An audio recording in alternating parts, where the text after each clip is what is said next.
Welcome to Rising Stars of Toronto. This week's guest is Michael Lake, who is an award-winning actor. All of his short films, about 12 to 15 of them, have been nominated for international film festivals. And you know it is a big deal. And I can't be proud and happy enough to invite Michael onto my show. Michael, come on in. How are you? Very good, Michael. How are you? Good, thanks. So glad to have you on my show. Thank you for having me here. Awesome, Michael. So I want to talk about your beginnings, So how did you get into acting? What started your goals? Yeah, sure. When I was a little kid, I was just completely obsessed with television and movies. And like an obsession bordering on reverence, basically. Like it was all I kind of ever talked about or thought about. So I needed some way to kind of channel that energy. And when I was like 7, 8 years old, I started going to acting classes every weekend. Same school for years. This really, really great establishment called Young People's Theater. That was just my life outside of school. I went there every Saturday for the rest of my school career. And I made tons of friends there. I learned lots of things. It kind of forayed into my first ever sort of summer job. And I think that's where the toolkit started building. So many of your films have been nominated for international film festivals. How is that experience like? What actually goes on to these film festivals?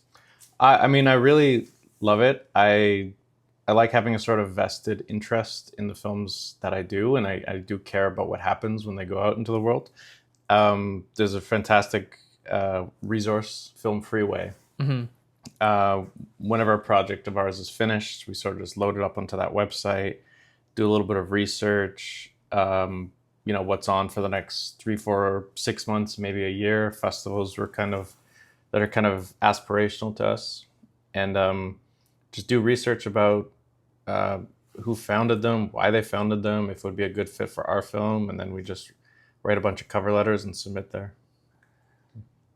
When you are saying yes to a project, what do you actually look into? What's your thought process like, before you say yes to a project? I like to know that the director and I have a vision. It doesn't have to completely align. We can find that along the way, but I like knowing that the director has aspirations for the project. I like knowing that they are interested in independent distributors or film festivals, or they made this movie for a reason. I really like knowing that, and I really like when I can connect to a script as well. I love when the drama is like very, very character driven, very dialogue driven. If I can just sense a good story in there, I think it's one that I'm willing to do. So what actually goes on to these red carpet events? I'm sure you have attended a lot of film festivals, right? Do you see big celebrities and do you get awestruck, or does it gives you nervous energy? Does it give you like, okay, I gotta give autographs, or is it like people asking you for autographs? What is going on there? It's really funny.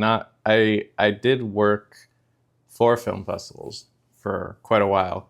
So I was always kind of like adjacent to the experience. I saw a lot of what was going on. And even through that lens, I sort of saw that not every festival is kind of created equal, for better or for worse. Like I've been to events where I've been invited there as a guest, and they stick you in the green room for 3 hours, and it's just a lot of waiting. But I've also been to events where it's like, we need to go right now. We need to get you up there, and you take photos for 5 seconds, and then you go sit back down. It's every experience is a little bit different, and I think there's value in that.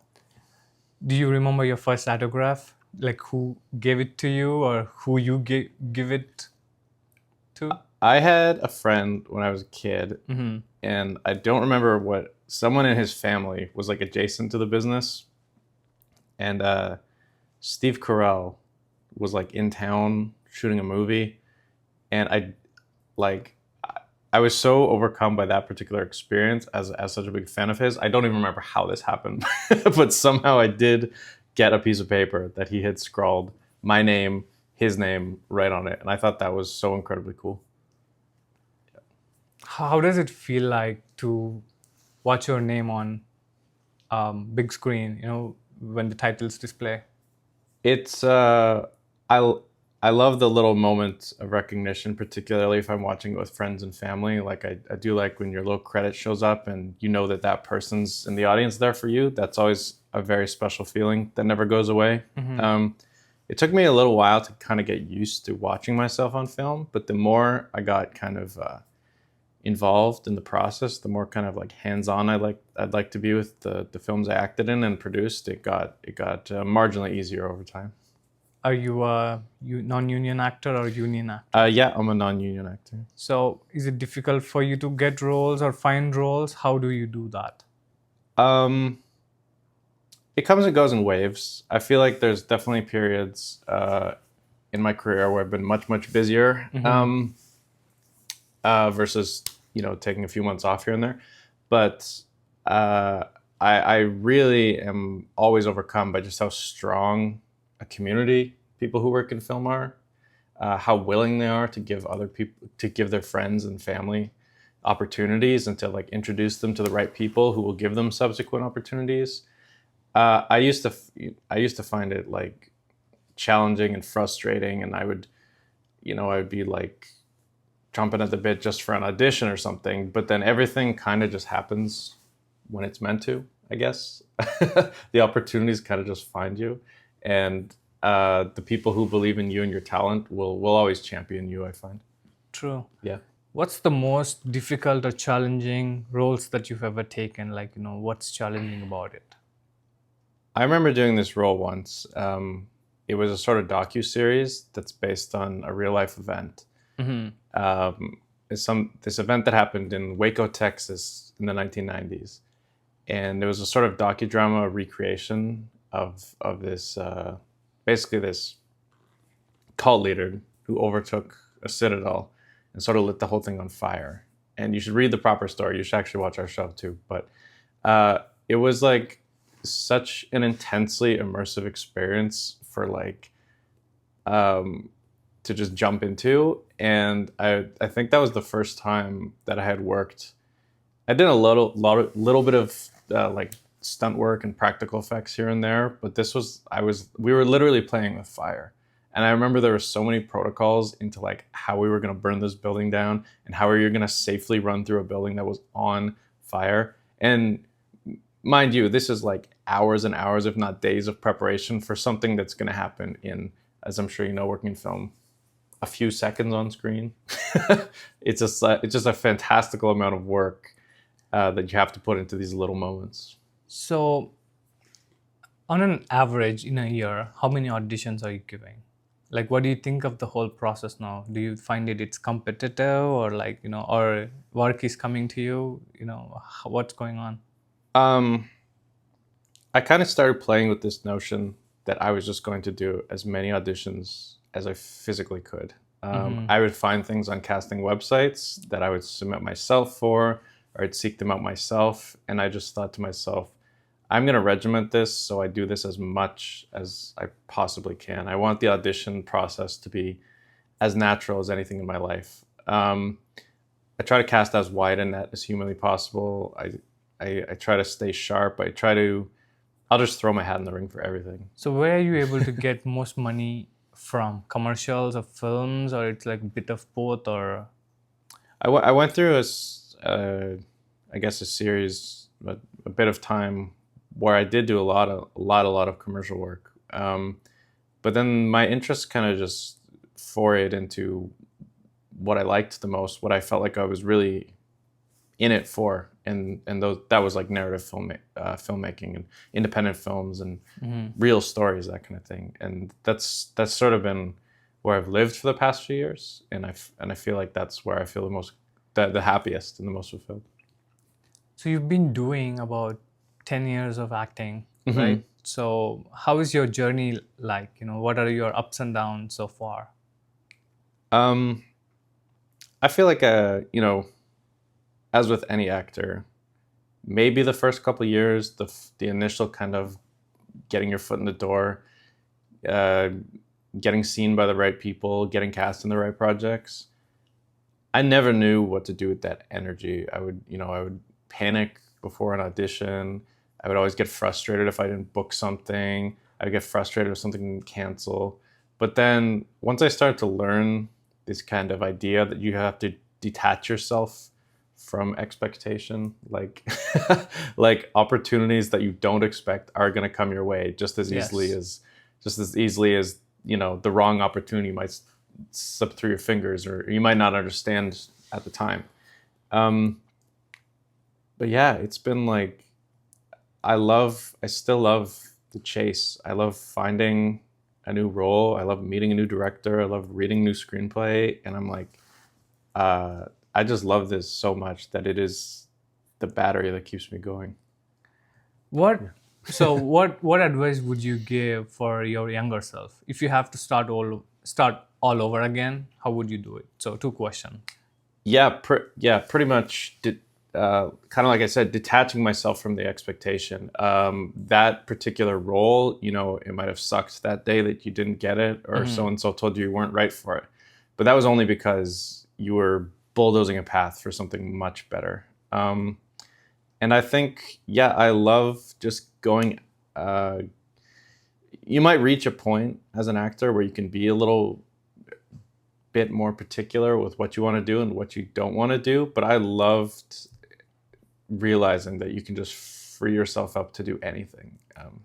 Yeah. What advice have you heard or given to someone, something that is closer to your heart that have shaped you in a way? Do you have any such you can share with us? Yeah. I've like just barely gotten used to the idea that anyone ever wants my advice, so I always seek it out everywhere I can. But um, uh,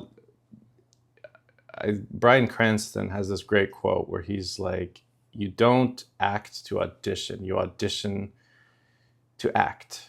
And I hope I'm attributing that to him correctly. But that really changed my mindset around why we audition. I mean, of course, you want to be a happily employed actor. You want to get steady work, but it's like once you kind of approach this part of the process as just like, this is me, this is me doing my best work, this is how I interpret the character today. I have had so much more fun auditioning doing that. Yeah. So, Michael, do you read books? If so, what books have changed your life or I'm a, like impacted you in a better way? totally. I'm a pretty voracious reader. Like I love reading all kinds of things, fiction, nonfiction, history. One of my favorite autobiographies I've ever read is written by Sir Michael Caine, actually. And I love reading about actors' lives and how they kind of shaped everything and how everything happened. But just the sort of very droll, very matter-of-fact way he tells his life story was very fascinating to read. And mind you, this book only charts his life until about 1990, so I want him to write a sequel to read everything else that happened after that. But I absolutely love reading nonfiction and biographies and that kind of thing. What films or TV series have you watched growing up, and do you think any of them have an impact? I was just thinking about this recently, how I used to watch The Simpsons as a little kid, and the show is still on, and I still watch it, and that kind of blows my mind. That was one of those like early kind of like broad comedies that I just thought was really fun to watch as a kid. But like my taste in films is so eclectic and so all over the map. I watch pretty much every movie, any kind of genre. I'm a big cinephile. Watch several movies a week. The Truman Show is a movie that I really appreciated the more I got into film, because they've got all these little elements and puzzle pieces that show how they make a TV show, but wrapped up in this kind of story about a man finding himself. And that's a movie I can watch a million times over. Do you have a favorite spot in Toronto? Like on your tough days, sometimes I would go to Harbourfront and sit. Oh, that's a good one. So what do you have? Sitting by water, finding yourself, something like that. I adore the Scarborough Bluffs. I think that's a fantastic place to walk and Right. hike. And High Park is another fantastic place. Like I'm a big walker. If I can just make my way there myself, I love to do it. So parks and anywhere you can hike, really. That's where I find my refuge. That's awesome. Yeah. So I'm going to talk about Human House. Yeah. Michael and I were working on another project called Human House, which is going to be releasing soon. And I was able to see him work on set, and I'm going to talk about it. What do you Yeah. think of that project, Michael? Because I know there was like so much of venting, like, there was anguish, a lot of pain inside. What's going on with your thought process for those 3 days, 3 long days? Yeah, I mean, sometimes you've got months and months of pre-production to build up to something like that, and sometimes you just don't. Like what we were doing with that particular project, it was kind of a shorter shooting schedule, but I still wanted to make to find an appropriate amount of space to channel those big emotions. Our director Sai was fantastic at helping me navigate that, and every actor I worked with, because my character kind of goes through this journey where he's sort of in a way the most normal person out of a lot of really heightened big creations, who's just encountering the strangest possible thing you could. But I don't know, like the process, it kind of just happened on the day. Everything just kind of fell into place. We kind of had a few frank discussions about what was really needed, what we were going to do next, what everyone had to find in the scene, and we sort of just found it together through chatting about it. You are the film festival guy. What does your gut say about this film, Human House? Do you think you're nominated for another film, another award? The film festivals are the perfect platform, I believe, for movies that are like, experimental or abstract or trying something a little bit different. I've sat through many films that fall into that particular vein, and I'd like to think that people who program film festivals think along the same lines. Like, this is the most fitting place where you're going to see something this unique. So I really look forward to bringing Human House to some film festivals soon. Yeah, keep your bags packed. You'll have to travel a lot. Yes. Yeah, so I saw him perform. He was great. He was incredibly well. I appreciate it. Yeah, Michael, you have a long way to go, and it's just like the tipping point. Thank you. So how do you want to navigate moving forward? I know you don't have an agent. Do you have plans? Are you going to wait until Human House is released? Or what's your agent criteria? I'm sure we all have one. Oh, that's something that I'm working on, something that's ongoing. But communication is so key to me. I just like someone who is kind of on the same mindset of what we want to achieve career-wise. Yeah.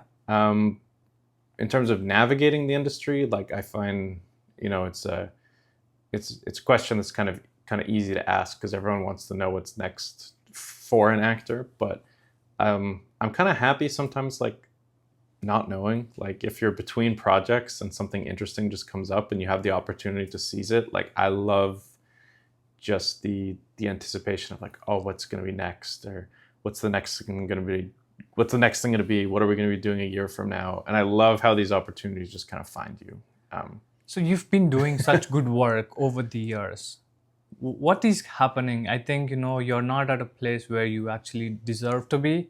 Why are producers or directors knocking your door constantly, or like, TV interviews bombarding you? What is going on there? Are they blind? What do you think? I think it's just, the right opportunity. Yeah. Luck is preparation meets opportunity. I'm really hoping that building up this work will just, something will strike. Are you ever disappointed? I mean, I've had moments throughout my career doing this where it's like, oh, this film is going to be great, or this film is going to go, or this film is going to even happen, and it just like it doesn't. So you definitely take a beating on days like that. So why do you think that letdown happens? Like, whose fault could that be?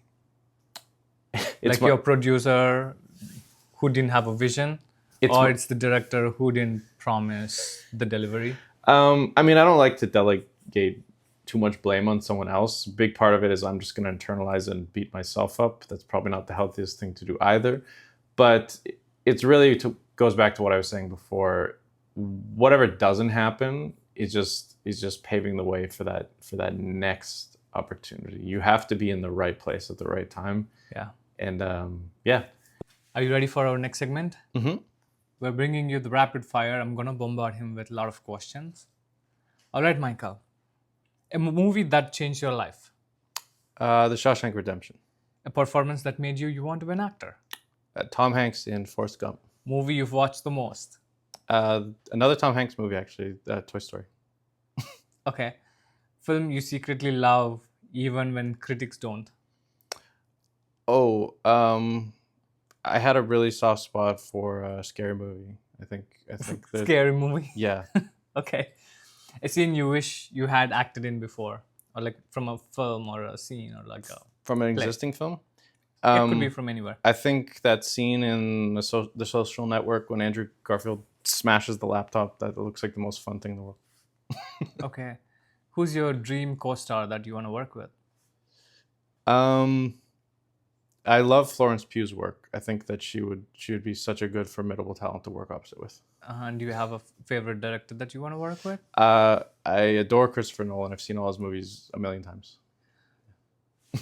Okay, a role you'd never accept, no matter what the paycheck is. I don't like things that are like. I love horror movies, but I don't like anything that involves like harming children. That's where I draw the line. Mm-hmm. So, a film genre you haven't done before, but you're dying to. I'll cheat a little bit because I have technically done one, but I want to do more period pieces. I want to go back in time and do a lot of things that exist in the past. But you're here on the 70s show. Yes. What do you think? What do you think of the aesthetic is fantastic. I want to be in a black and white movie. Yeah. Me too. And I want to work with Audrey Hepburn if I could. Yes. But she's such a great actress, man. Look at that face, damn face. Camera, can you just... She's my main lady. All right, let's go back. A role you turned down and still think about it. A role that I turned down and still think about it? Oh, I mean, I always regret if I can't do a friend a favor. If I can't be in a friend's film or something, I always feel bad about that. If they've written something for me or just want me to hop in on a day, that'll mess me up more than any other missed opportunity. Mm-hmm. So, do you remember your first acting class? How was that like? I do actually remember how nervous I was as a kid being dropped off of my very first acting class. And I just know that by the end of my session there, I felt a lot better. So whatever they taught me worked. Uh-huh. So what advice could you give for younger aspiring actors? Just start doing it, start taking classes, start auditioning, find your first agent, and the work will find you. The opportunities will find you. And dealing with rejection, what do you have to say about that? It's a natural part of the process, something literally every single actor has ever had to deal with. So just know that it's not you personally, it's just not you this time. Do you track your booking ratio or you don't? I try not to think about it. I'm conscious if I'm having a good time, if I'm having a good run, but if I were to put it in numerical terms like that, I'd drive myself crazy. Mm-hmm. So a failure that helped you shape who you are now. I remember booking the lead role in a feature film, and I was all excited to do it, and then like kind of heavily thinking about it for about a month, and then literally out of nowhere, I got an email just saying the whole project had been canceled. Oh no! And I had this big hole in my schedule, and I was really frustrated about it. But I just thought to myself, well, I got to do something else with that time, and I ended up doing 2 other films in that time, so it wasn't the worst thing. So for me, the most difficult part is like having a fallout with my agent. Mm-hmm, sure. What's the most difficult thing that like it feels like a heartbreak for you, like a heavy, heartfelt I mean, pain? Trying to navigate creative differences when things don't align. Maybe you're working with someone or something, and you're just not seeing the project the same way. That can be frustrating, but sometimes you just gotta grit your teeth and figure it out for the benefit of the project. What's something about your journey that people have no clue about? Have no clue about. Mm-hmm. I think the amount of process that goes on in my head, like I think people might be concerned if they knew how much I really thought about a project before I actually started. So when you're not working, what are you doing? And where can an actor find you? Or like where can someone find you? I love to read. I love to go on really long walks. I love to watch shows, listen to podcasts, go to the movies, hang out with my friends and family. And as to where they can find me, it's wherever they look, wherever I am. All right. So I'm going to ask you my final question. If you could meet any of your dream actresses or actors, what would you like to speak to them? Living or dead? Yeah. Living or dead? Sure.